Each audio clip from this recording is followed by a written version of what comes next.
this neighborhood here. He was able to set up a perimeter with other officers. We understand that the suspect tried to break into a home here in this neighborhood. When he could not get into that home, he ended up stealing a pest control vehicle that had the keys in it.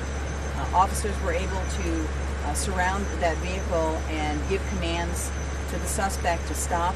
At this point, the vehicle was driving towards the officers. We understand that the suspect was waving a gun. He was pointing a gun to his head, threatening to commit suicide. He was also waving the gun in the air. He made statements that he might have a hostage, although officers were not able to tell whether or not that was true. They certainly were on their guard to see if there was a possible hostage. Again, he was continuing to disobey commands of the officers to stop the truck, to get out of the truck, to show his hands. At this point in time, the truck was continuing to go towards officers when several officers fired rounds at the suspect. At this point in time, the suspect still did not obey commands to show his hands, to get out of the truck. He was believed to be wounded at this point in time. He did eventually crawl out of the truck, and several officers gave significant care to his wounds. Pretty high level first aid to the suspect. The DPS, it was the DPS? Yeah, DPS Ranger. Yeah. The officers were giving significant first aid to the suspect who had been hit, and the DPS Ranger was able to land here in this neighborhood and then transport the suspect via air to a local hospital. His condition right now is unknown. One officer that we know of sustained a minor injury to his leg. Was that officer shot, or was he just injured in another way? He was just injured in another way during this shootout. There's this suspect, Christopher Mendoza, who has been kind of being searched for the last 24 hours or so. We can confirm that the suspect is Mr. Mendoza, who had been on the lookout for from his crimes that were committed in Goodyear a couple of days ago. And do we know if he was ever actually at that surprise location where there was also another kind of barricade standoff situation, or was he in this area? I can only speak to the Buckeye police involvement, so that you'll have to ask surprise people. But you said this started around 5 o'clock, correct? It was just shortly before 5 when our officer was on his way home from work, and he noticed somebody walking down Dorado Way that appeared to be the suspect that everybody in the West Valley here had been looking for over the past couple of days. How much of a teamwork effort has this been? We see multiple departments feel this has been pretty much, it started, of course, just a little bit east of here. How much of a teamwork effort has it been to get the suspect, at least somewhat, in custody? Well, as you know, the suspect eluded officers over the past couple of days on a number of occasions. I have to give heads up to the Buckeye police officer who was on his way home and saw somebody walking down the street, and then just realized, hey, wait a minute, that looks like the guy that we've been looking for that's been eluding police. So a huge shout out to the Buckeye police officer who recognized the suspect, called for backup, and was able to set up a perimeter and contain them in this area.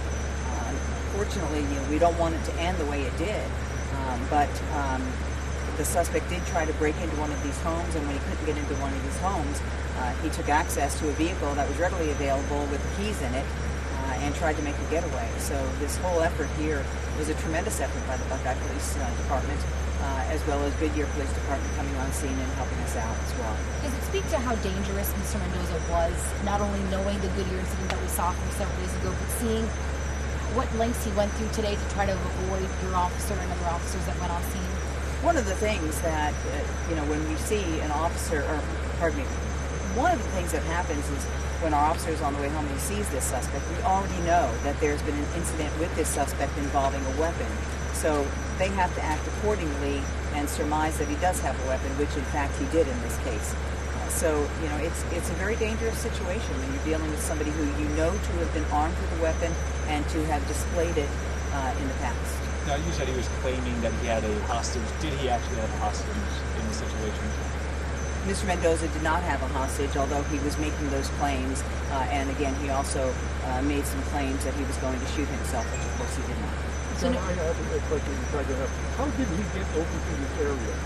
Do you have any idea? Maybe was he just strolling all the way from Goodyear? I don't know where he started out tonight, Jim. So all we know right now is he was just walking down Dorado Way. It was Dorado, right? He's walking right down Dorado Way. Yeah, he was just walking down Dorado Way. That's when our officer spotted him and it came to him that it was the person that we had been looking for. How he got in this area this evening, we don't know.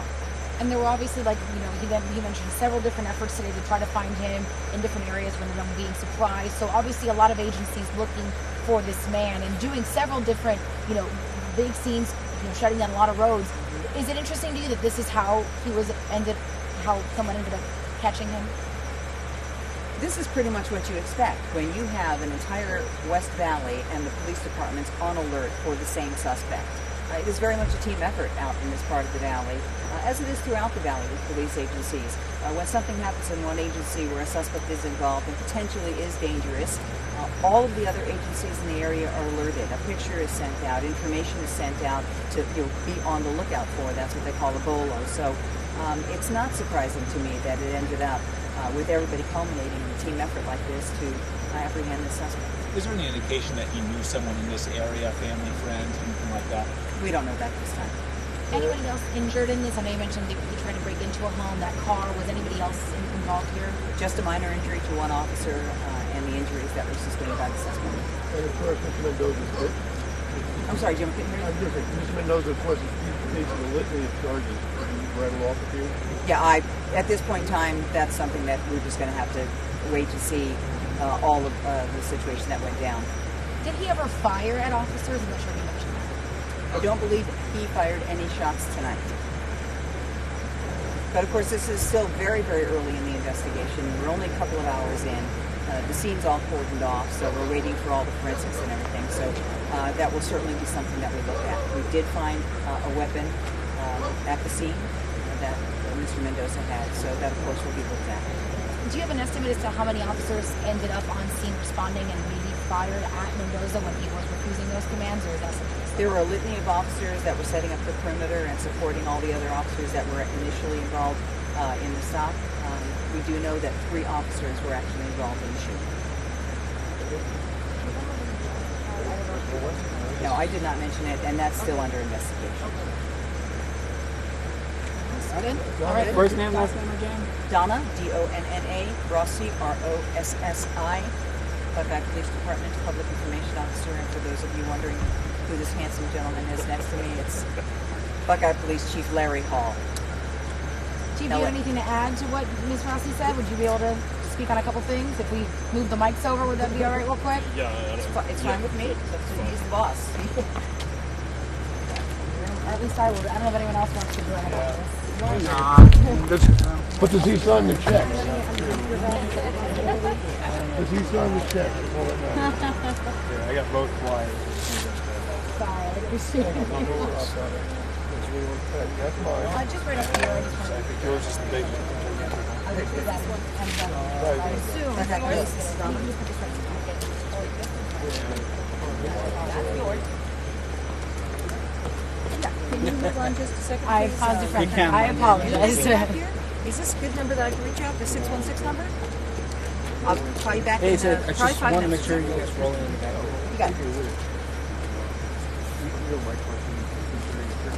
No, I'm rolling. No, we're gonna be fit. Yeah, I'm just wanted to know. You guys didn't want me anyway. You always wanted me. No. I'll power All down. right. I'll power down.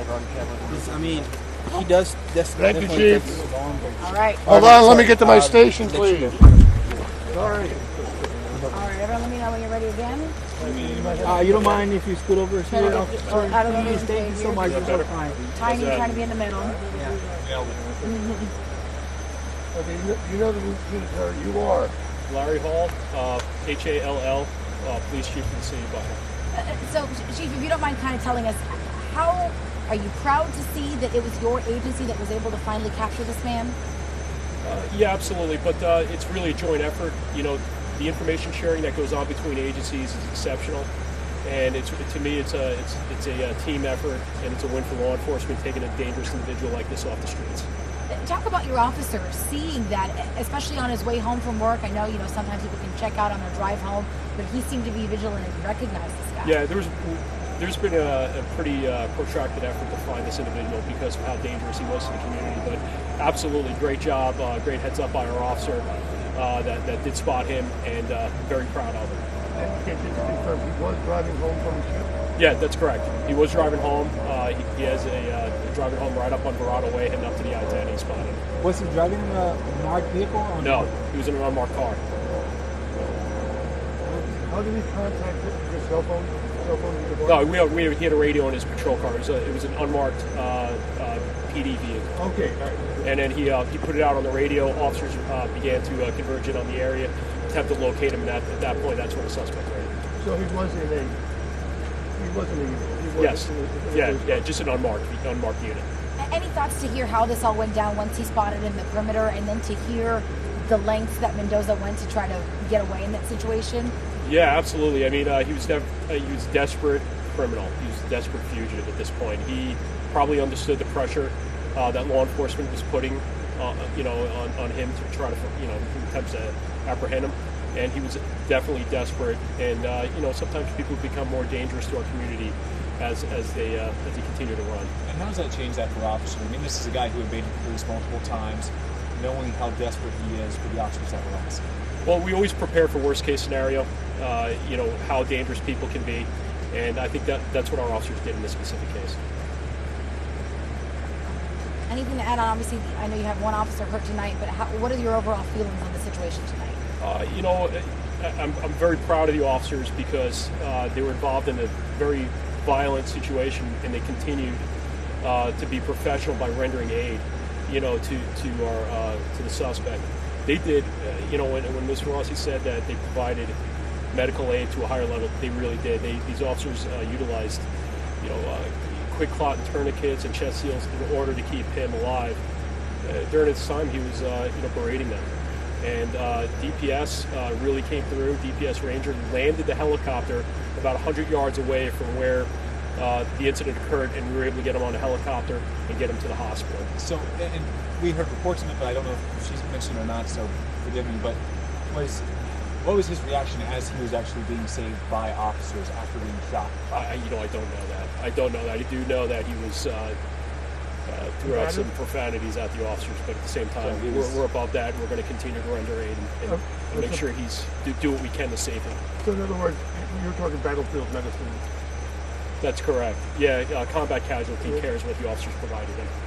And I know most people at home wouldn't think that anybody in this situation, to have dealt with the person that was, speaking in that way would render as much or give as much care as these officers did. So does that just show you maybe the kind of officers that these gentlemen are? Yeah, absolutely. And I think that speaks for law enforcement as a whole. It's, whether it happened here or whether it happened somewhere across the nation, our job is to save lives. And even though we were involved in this critical incident with this individual, the officers did everything they possibly could. And again, I don't know his status at this point, but I do know they did everything they possibly could with their medical training. Chief, once again, thank you. Thank you, Chief. Appreciate That's that. about it. You guys got to take all this stuff off. I don't know what went wrong. Oh, don't worry. We'll help you with that. Appreciate the time. Donna, thank you as well. Yep. Thank you. We'll probably use all the chief now.